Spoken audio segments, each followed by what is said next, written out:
मुझे तुमसे कुछ कहना है सना, मुझे माफ कर दो। सूरज के इर्द गिर्द घूमता हुआ एक आवारा सितारा हूँ मैं। तुम्हें देखते ही मेरी आंखें सूरज की तरह चमक उठती हैं। क्या होसराना की तरफ से कोई खबर मिली है क्या? जमरुद, मैं तुमसे मोहब्बत करता हूँ। क्या तुम्हें भी मोहब्बत है या नहीं, ये जानना मेरे लिए बहुत जरूरी है। अगर इसी में तुम्हारी खुशी है तो मैं भी किसी यतीम का बाप बनने के लिए तैयार हूँ। जल्दी से तैयार हो जाओ, हमें एप्लीकेशन देने जाना है औलाद के लिए। खुशामदीद भाभी। मेरे ख्याल से ये मीटिंग सिर्फ पार्टनर्स के बीच होनी थी। एम आई राइट?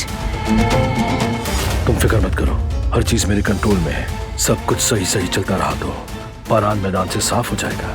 लम्हा लम्हा पैसा है, साइन करने में जितनी देर तुम लगाओगे उतना ही पैसे का नुकसान होगा।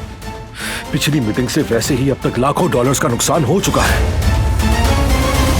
वो कहानियां अधूरी जो न हो सके कि पूरी, उन्हें मैं भी क्यों सुनाऊं, उन्हें तुम भी क्यों